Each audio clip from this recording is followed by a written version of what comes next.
Oh, wow. What an awesome video, right?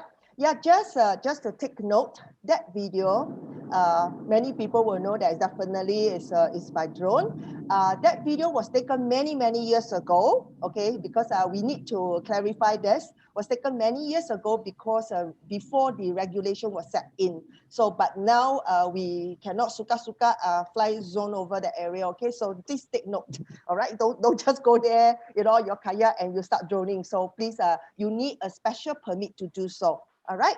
So so what happened was that it all started in 2014.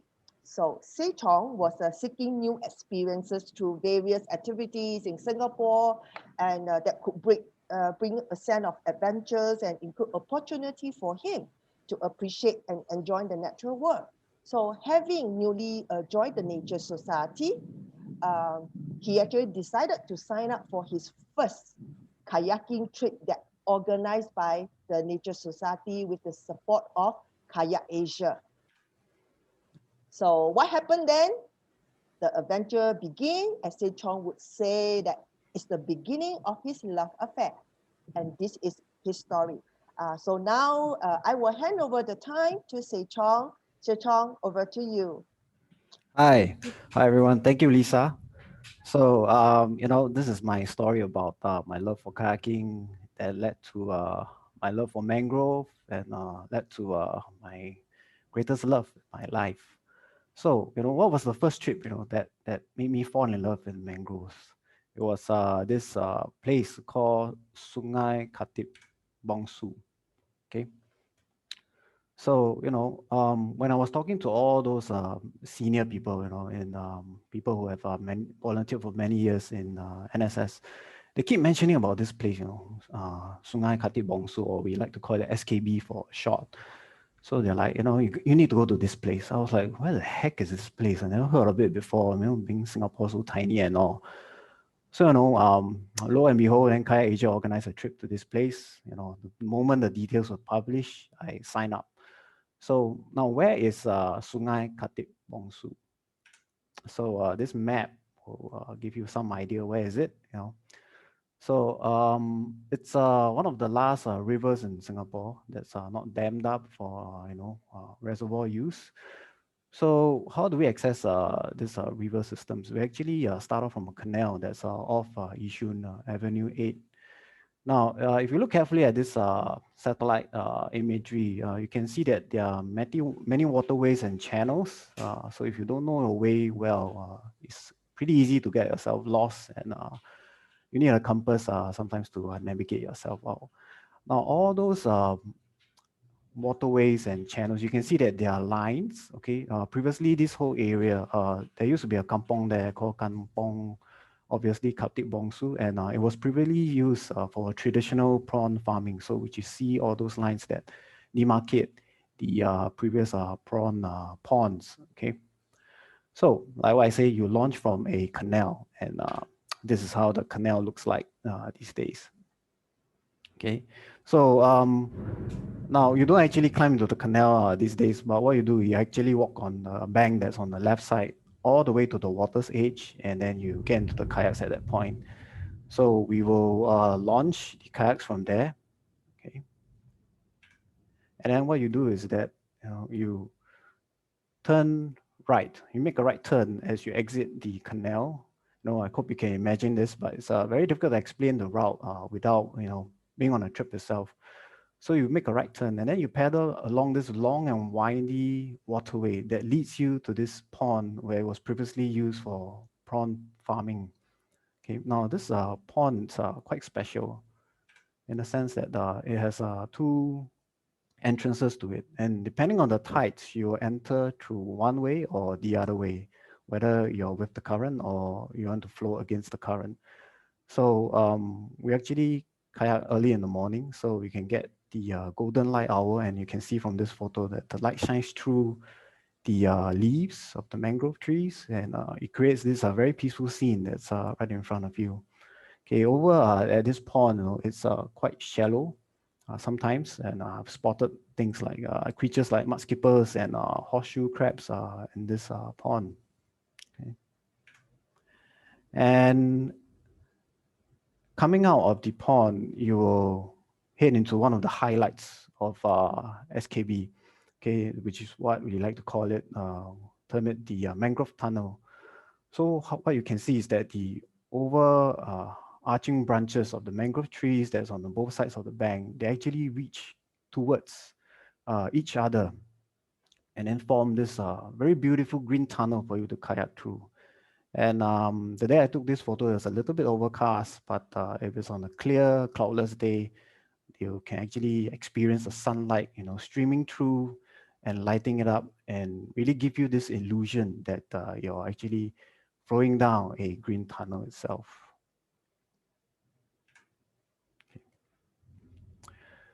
So on a trip itself, we actually gave waterproof handouts to the participants, to help them to identify and explain the more commonly found flora and fauna.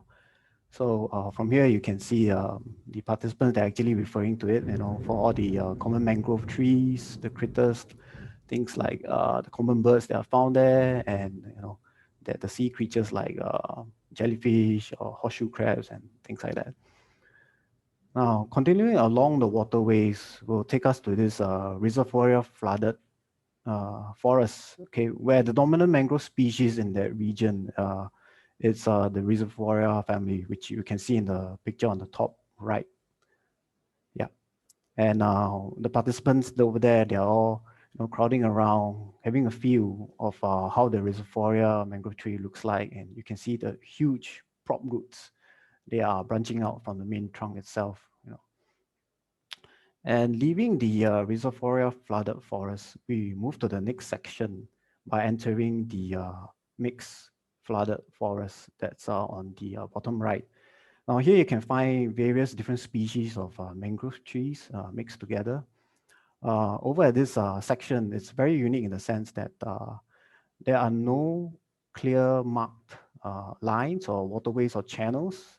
It's free for you to explore. And you can really create your own paths, your own waterways, your own channels on the water, and just explore the whole area by itself. And heading out of the mixed forest, another waterway will lead you to the Abyssinia flooded forest. And again, of course, the dominant species here is Abyssinia.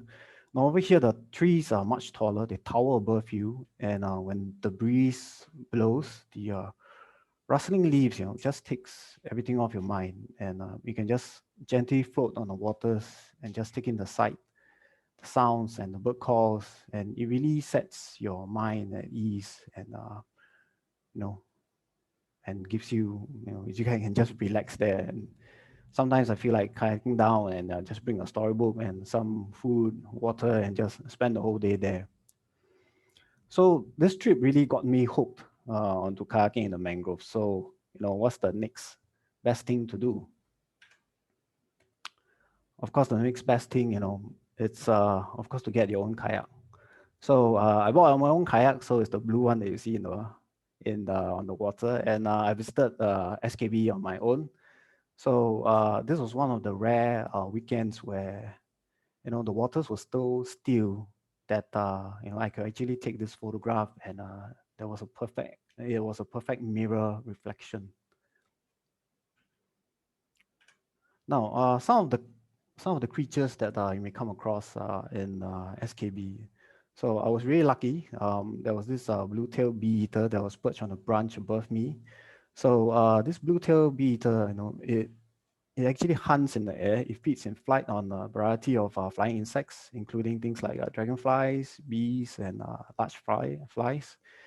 So what they normally do is that, they perch on a branch, they spot a prey, they take off, catch it in mid-flight, and then it always circle back to its original branch where it's perched from. So after a while, you can sense a pattern, and you will know when, to snap a photograph like this. And of course, the unmistakable hornbill. On some days, this was one of the days where it was really lucky. I heard its call, and I realized that it was actually flying somewhere nearby. And and lo and behold, it flew across my path, and up in the sky. I raised my camera up, and I managed to snap this photo of it. And another lucky shot, this is a Brahmini kite, it's a medium-sized raptor, also commonly known as nickname is the Singapore bald eagle. Primarily scavengers, but also prey on a variety of small animals, and often seen soaring in the air and occasionally diving for food. So in this particular picture, it actually caught something, but the photograph didn't allow me to identify what it catch actually. And a very beautiful flower, the mangrove wax plant, or what we commonly known as the Hoya. They are not really a vine, but in our mangroves, they can be seen as a climbing, twining vine, okay, many meters long, and the leaves are thick and succulent, and flowers, they emerge in a ball-like structure. So for this particular one, it hasn't really emerged in a ball yet. Now each flower has a star shape, and with five waxy, thick, triangular petals, okay, and a smaller star shape right in the center. So this is what are some of the things that you can see in SKB, and it piqued my interest. And the next thing that come to my mind was what's next? What other rivers can I explore around in Singapore? So now, right next to SKB, it's Sungai Simpang. Okay, and this is the satellite shot of Sungai Simpang. Okay, similarly to SKB is also used for traditional prawn farming. But if you look at the imagery carefully, you realize that there's a difference in the layout. The prawn farming ponds, the ex-prawn farming ponds, they actually line the banks on the river itself. So it makes it much easier to explore. So there are no narrow waterways, and I would say it's difficult to get lost here.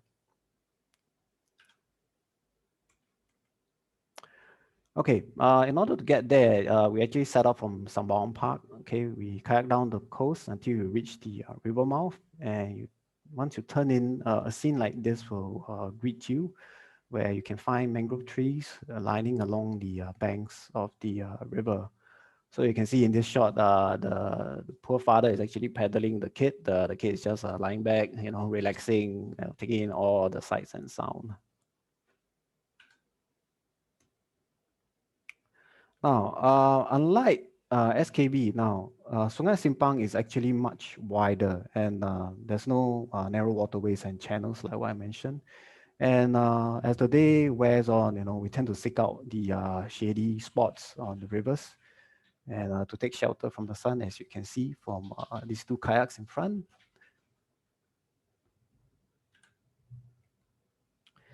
But right at the end of the river is a hidden, alluring scene, that is waiting for you to discover. And right at the end, it's another prawn farming pond, okay, with a clump of mangroves right in the middle. And here we are making a loop around the clump of mangrove trees, and then we head out the same way we enter. Okay. Now, emerging from the prawn farming pond and back into the river, so you get scenes like this where you get both shady and lighted areas, and the sunlight really casts a very beautiful light on the water itself.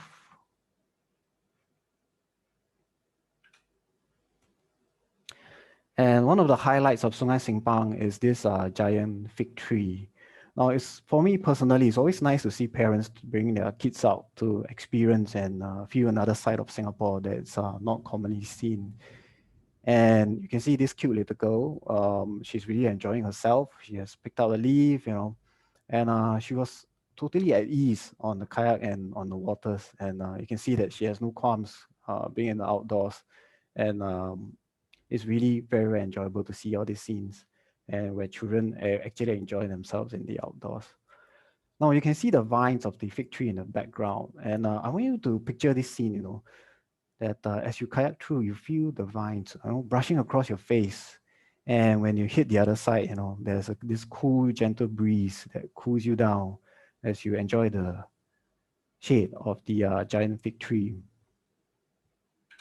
And this is how it looks like on the other side, And wondering if what you imagine is something like this, the dangling branch of the fig tree, just dips into the water, creating a very nice green canopy for you to escape from the sun. And what can you see there? Sometimes we spot a white belly sea eagle, Singapore's largest raptor. It has a very impressive wingspan of 2 meters. Okay, they are pretty common and they're quite hard to miss or in the air because you can identify them by looking at their tail. You can see that it's a wedge shape or what we like to call a diamond shape. And its wing is always divided into two sections. For the adults, one white and one black section, as you can see. Now it feeds primarily on fish and sometimes sea snakes as well, which they snatch from the water surface with the aid of its large talons. And during one of my own trips to Sungei Simpang, I came across this huge, mangrove jellyfish. And it doesn't show in the photo because I can't put my head next to it to compare size. It is actually much bigger than a human's head. And during that trip itself, I also got lucky. Okay, and I spotted a pair of mating coastal horseshoe crab. The one that you see on the top is the male horseshoe crab, and the one that's half buried in the sand is actually the female horseshoe crab. And this was a very interesting incident that happened while we were kayaking at Sungei Simpang. So we spotted this bird, flapping, flying across our path, our kayaks, very, very low. And as it flew, we could tell that it was struggling to fly. And then halfway through, it just plop, and ended up in the water. So we kayak over and trying to see what happened. So we realized that it was actually a common flameback. And we think that it was being chased by a predator bird.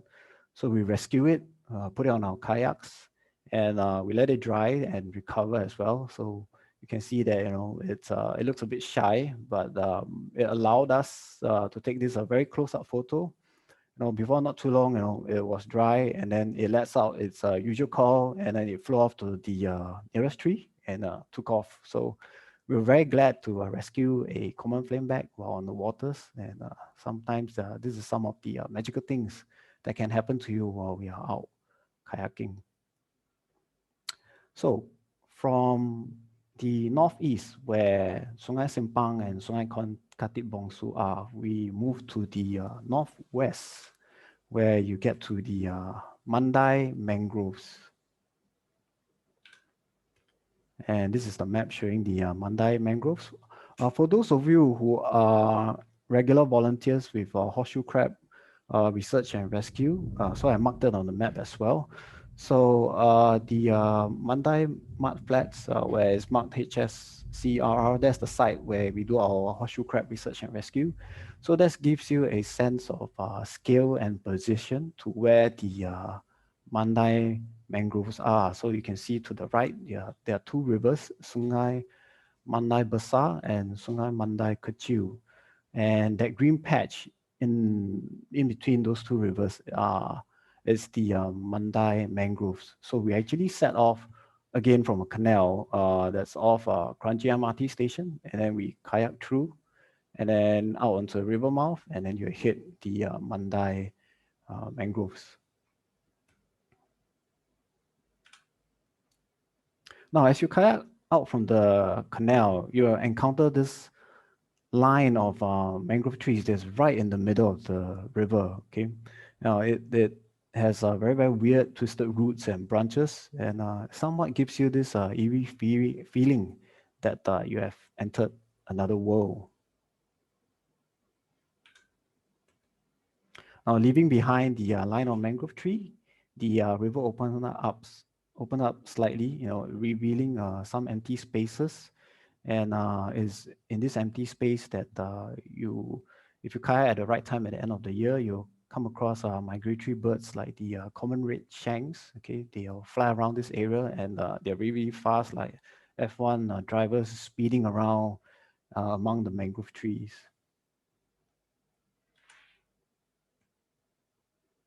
Now, right by the river mouth, the mangrove trees will start to spread out, giving you plenty of space to kayak through easily. Okay. One thing to note that when we are doing mangrove kayaking, right, we actually can do it during high tide. Okay, when it's low tide, what happens is that the mud banks, the mud flats is actually exposed, and when that happens, you can't kayak at all. There's not enough water to hold the kayak itself. Now, as you continue to cut through the widely spaced mangrove trees, you'll come across certain things, certain objects or certain structures, and then you realize that actually somebody was here before you. And as you can see here, right in the Mandai Mangroves, actually several Malay kampongs were here previously. Okay, I did some research, and this should be the remains of Kampong Mandai Kecil. It was actually torn down in the late 1980s, and these kampongs actually, in the early days before independence, they actually run boat services, between Singapore and Johor, and they actually ferry people across and using sampangs and collates. So, but right now, all these structures are abandoned. So, a nice thing is that you're not only covering the nature part of the mangroves, you actually get to experience some of Singapore's history as well. And again, I got lucky on this trip. I came across a stockbill kingfisher. It is the largest kingfisher in Singapore and very easy to identify by its large red bill. Okay. It catches, because of its size, it's the largest kingfisher in Singapore. Because of its size, it can catch medium-sized fishes. It will always perch around a branch that's 2 to 3 meters off the water and then just plunge into the water and catch the fish by itself, and then just fly back up to the branch. And you can actually see it whacking its prey on the branch just to make sure that it's dead and before swallowing it whole. And again, white belly sea eagle, they are more commonly found, or I wouldn't say commonly found, they are easily found, very easy to spot while you're kayaking through the Mandai mangroves. And when in the mangroves, of course, you'll come across these tree climbing crabs. Okay, it mainly eats leaves, and when it's high tide, they'll escape the water by climbing up these trees. These crabs have been observed to climb as high as 6 meters, and it also scavenge any dead animals that come along. Now, one thing that not a lot of people know is that the Teochews in Singapore, maybe in the olden days, they actually pickle these crabs in black sauce with vinegar and eat it with porridge. Okay, over in Thailand, okay, they eat them salted with roe, or they are fried whole. Okay, but I don't see people eating them anymore. So they are just there for us to enjoy and to observe.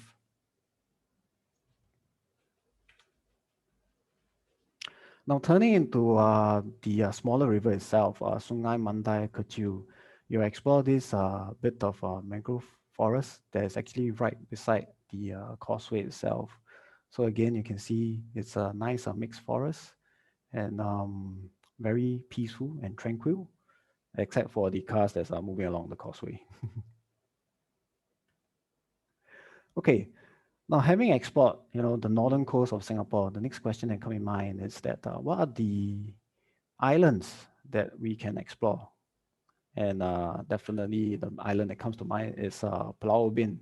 Okay, it's one of my favorite islands to explore. Many rivers.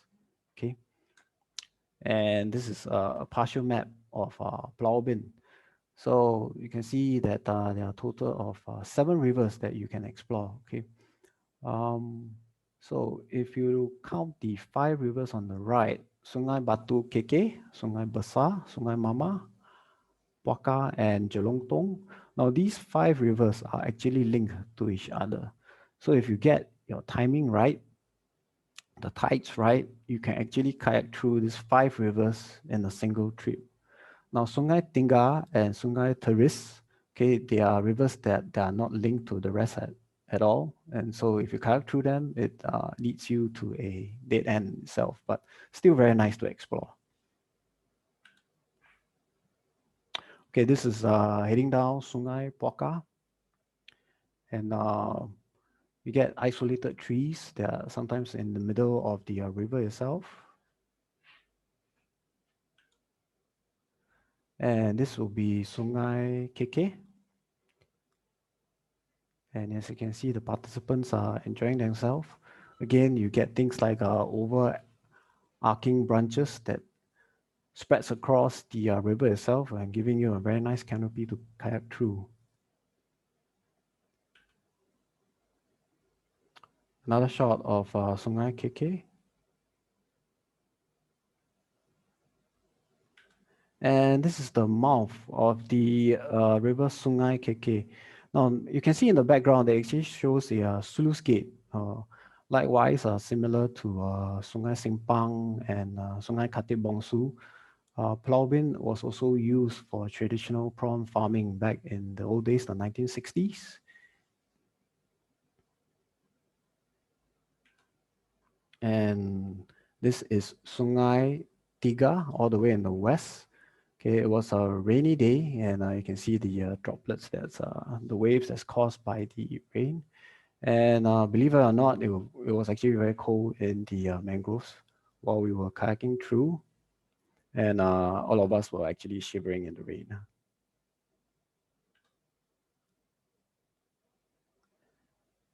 And another shot of Sungai Keke again. Now, Keke is a very, very nice river to kayak through. And you can see the palm trees on the right side. Now, this is the palm of the atap palm. So if you like the dessert ice kacang, you like the atapji. So the atapji actually comes from this plant over here, you see.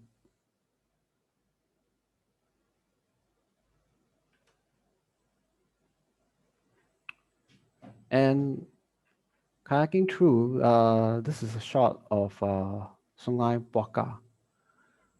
So it's actually very nice to kayak through these places. Now, in these days, because of COVID, we can't travel.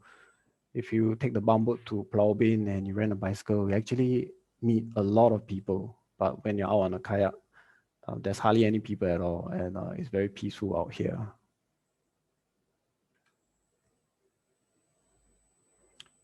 And this is Sungai Besar. Now, Sungai Besar, Besar means big. This is the largest river of Pulau Ubin, and you can tell because the banks are much further apart and pretty easy to kayak through. And you'll come across the prop roots of the reservoir.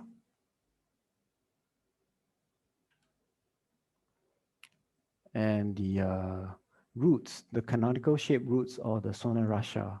So this trip again itself, we went there while the tides were not quite high enough for kayaking, so we had to wait out while the water was wait out for the waters to rise. So the plus side of it is that we get to see all these exposed roots of the mangroves.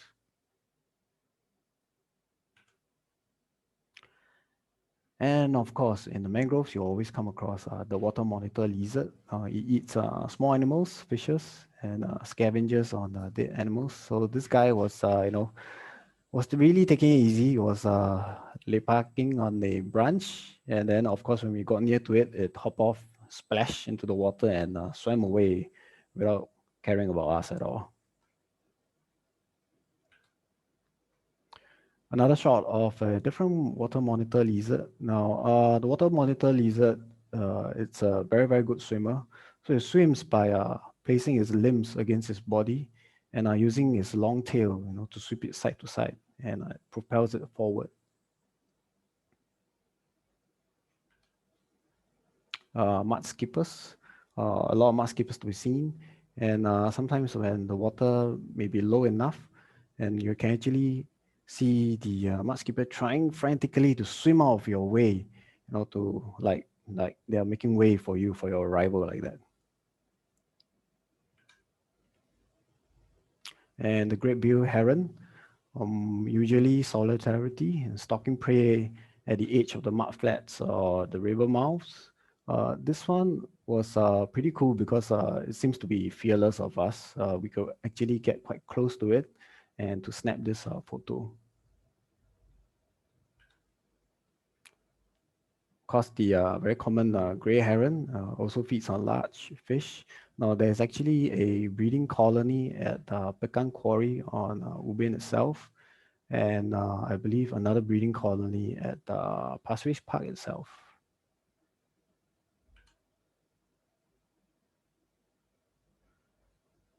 And hermit crabs, the blue striped hermit crab, and another juvenile crab that somehow landed on my kayaking outfit. Of course, I scooped it up carefully and gently place it in the water for it to swim away. And of course, how can we miss out the lovable otters? Now, what happened was, now usually when you're kayaking in a group, it's always the people in front that gets to see the most things, because by the time the others catch up, the creatures have been frightened off, they flew off or swim away. But what happened was this guy was actually following me. I was the last person in the group, and I heard this squeaking call behind me, and I turned around. Lo and behold, there was this lone otter following me. And you can see it's actually quite playful. So it will get close to my kayak, and then it will dive, swim under my kayak, and emerge from the other side, and then it will turn around and look at me, and then swim further up, turn around, and then repeat the same thing again. So it swam underneath my kayak several times. So pretty cool to spot this lone otter at Pulau Ubin itself.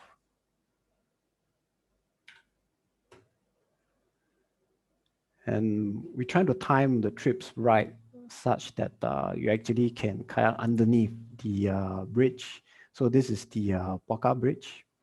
And we can see that the water level is low enough and for us to kayak through. So in this way, we don't have to kayak, or we don't have to carry our kayaks across the bridge, and that will save you a lot of effort.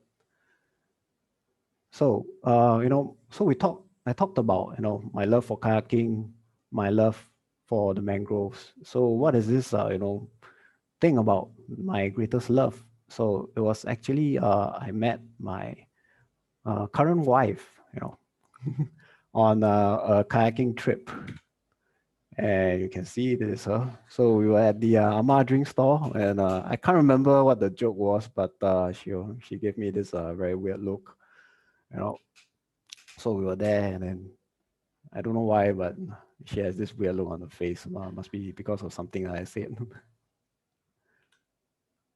And our love developed in the mangroves as well as we carried through the various waterways. She also discovered that she has a love for the mangrove, love of kayaking, and earlier in October this year, we got married, and we took our pre-wedding shots at Sungei, Simpang, and this is my story, of my love for kayaking, my love for mangroves, and how I found my greatest love. Now, the next message that I want to bring across, is why are mangroves important? Mangroves are very important because they protect the coastline against erosive wave actions, and can serve as natural barriers against tsunamis and torrential storms.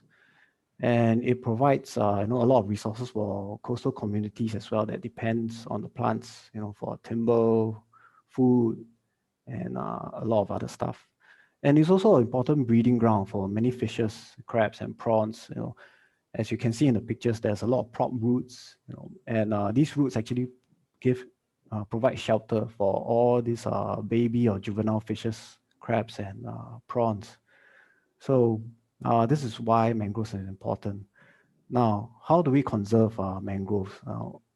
What can be done is that, we can gather all the remaining mangroves to be a forest reserve or protected areas, okay? Or we can try to devise well-balanced plans to use all these areas, okay? And retain, protective mangrove buffers on coastlines, and raising public awareness and try to educate the community, and to discriminate discourage indiscriminate clearing of mangrove. So I'd like to end here, and I'd like to thank you for your attention.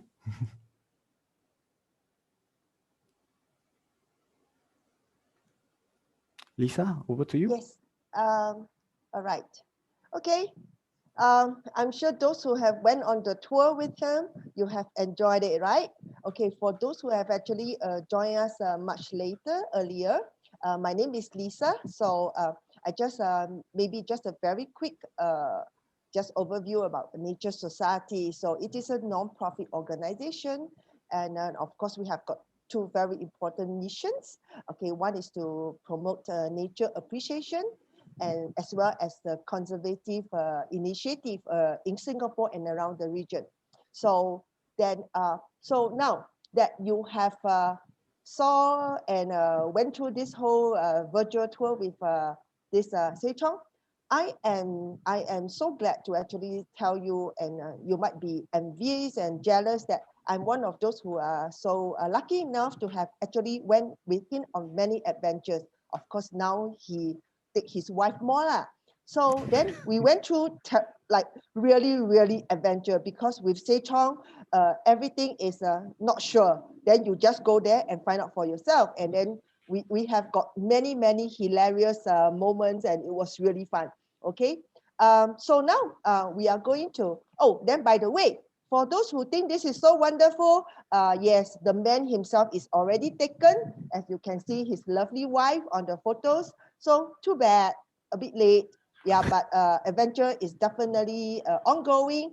You can still join him. He's still more than happy to bring you on this kayaking trip when any nature, whenever, because right now with this COVID thing, so Nature Society has a little bit, we have a lot of like restriction to organizing of this, but that doesn't mean that we will not. All right. So continue to look out, at our Nature Society newsletter, on our the Nature Society social media. There will be posting, and then you all will be updated. So now, before I go on, I would just maybe, okay, Say Chong, can we have the next? Yes. Okay.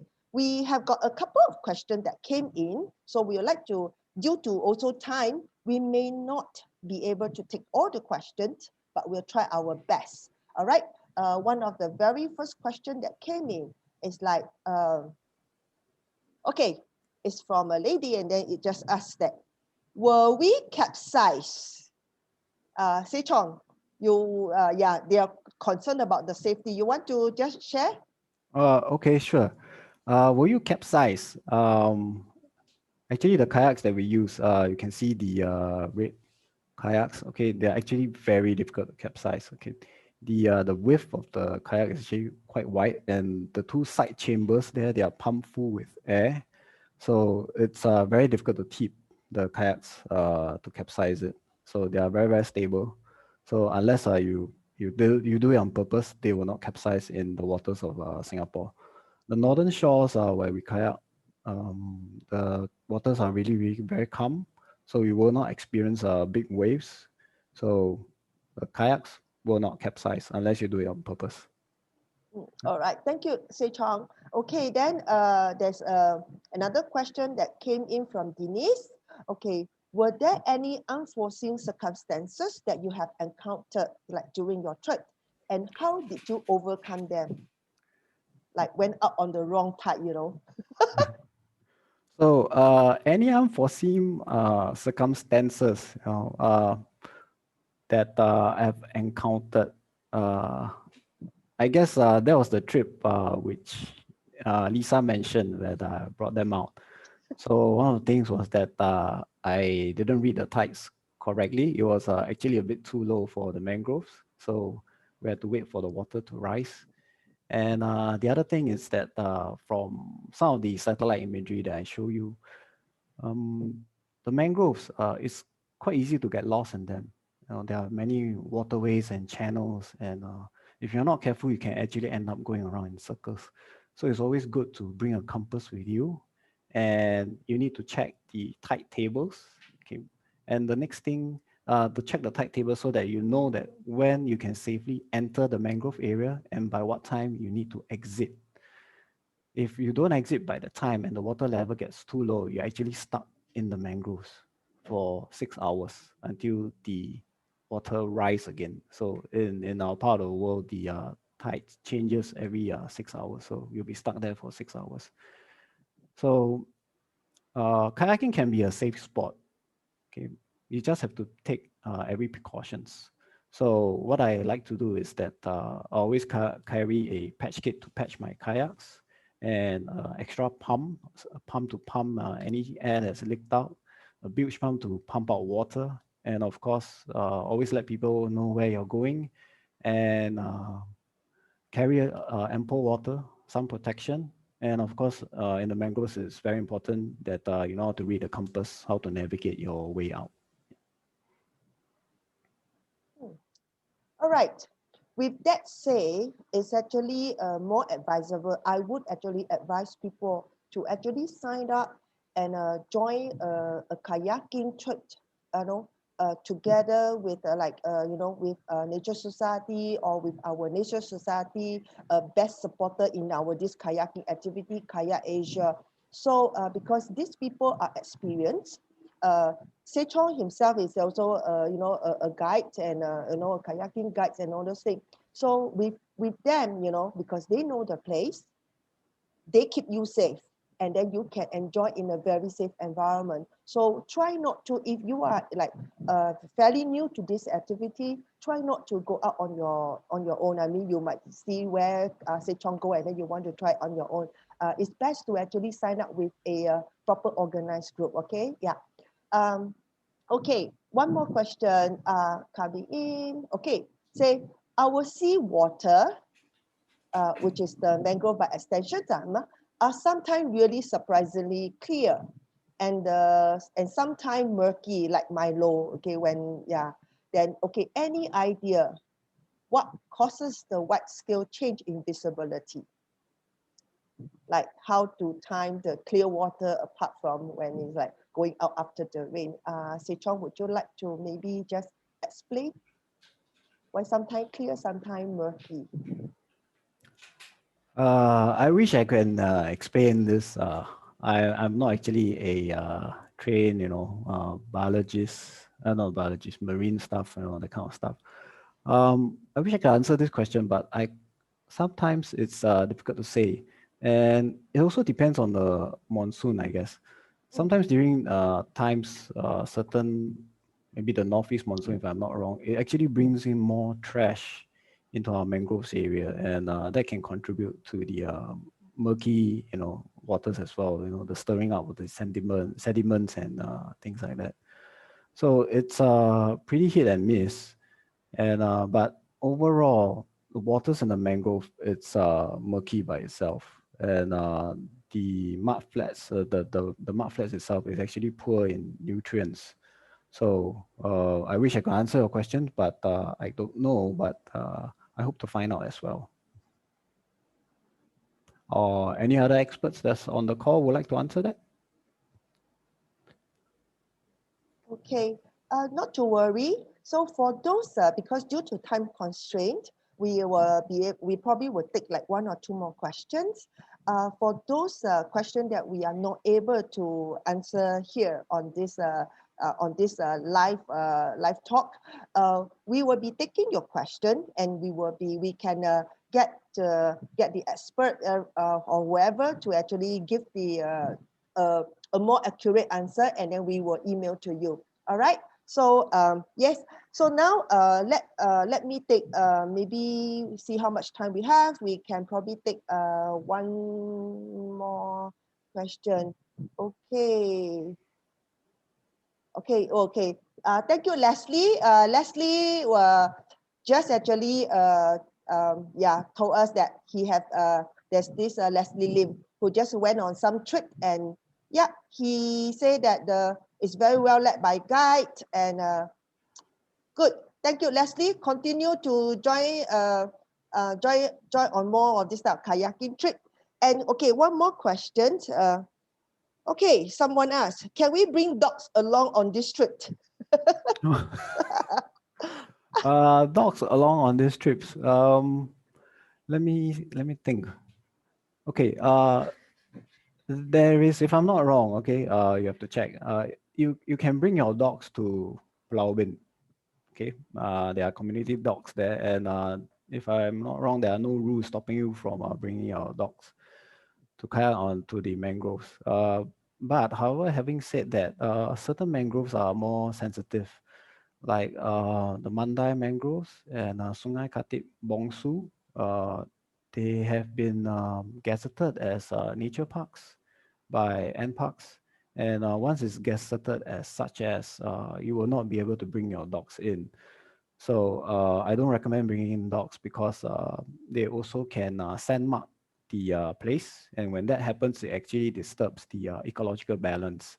Once other creatures or other animals smell their sand marks, they will tend to avoid the area, and it just disturbs the balance. So if you wish to bring your dogs, you can always try maybe kayaking in our southern islands, like to St. John's.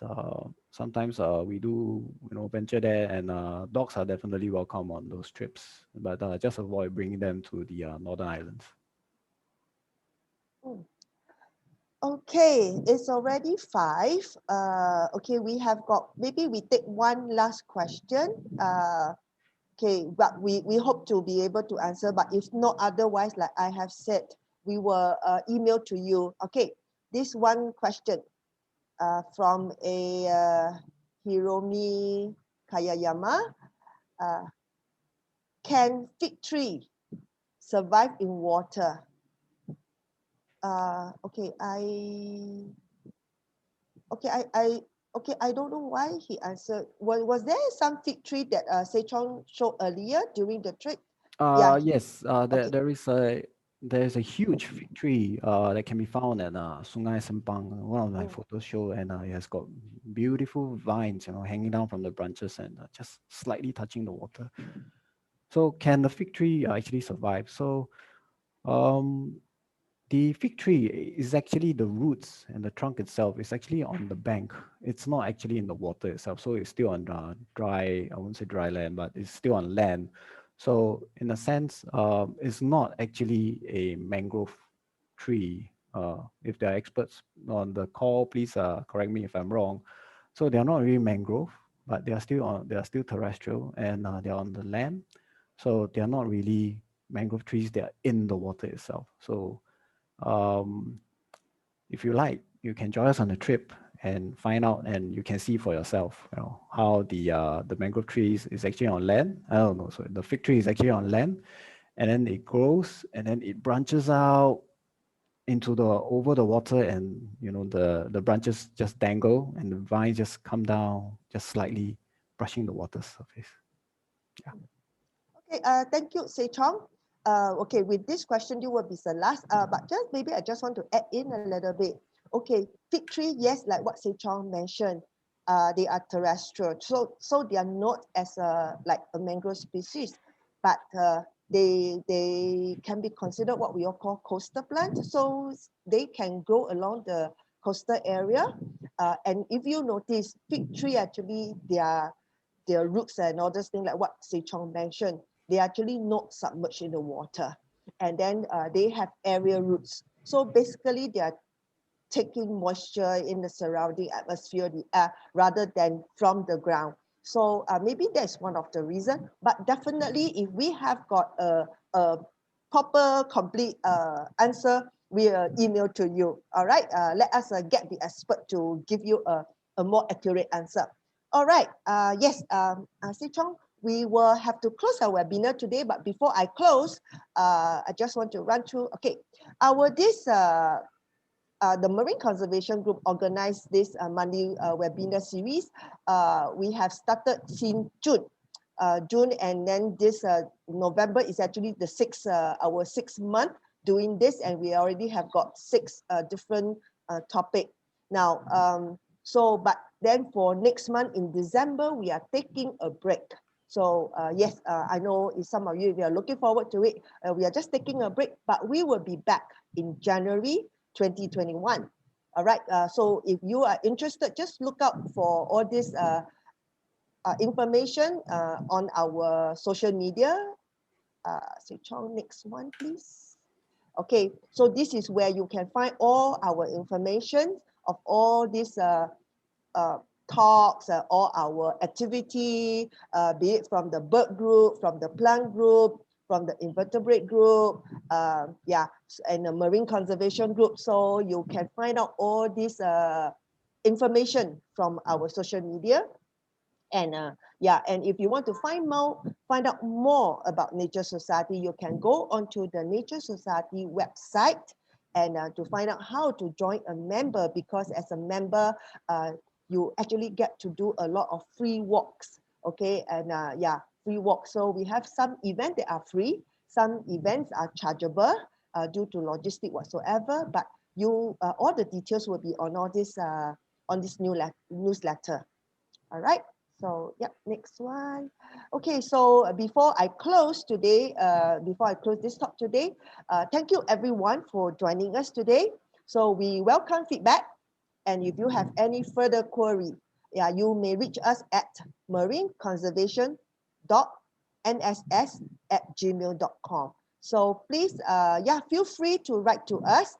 You can take a screenshot of this email so that you know, yes, if you have any more questions that we missed out today, please feel free to email to us. All right, thank you everyone. And we thanks Say Chong for sharing this really beautiful journey with us. Yes, thank you. Goodbye everyone. Bye-bye. Thank you all.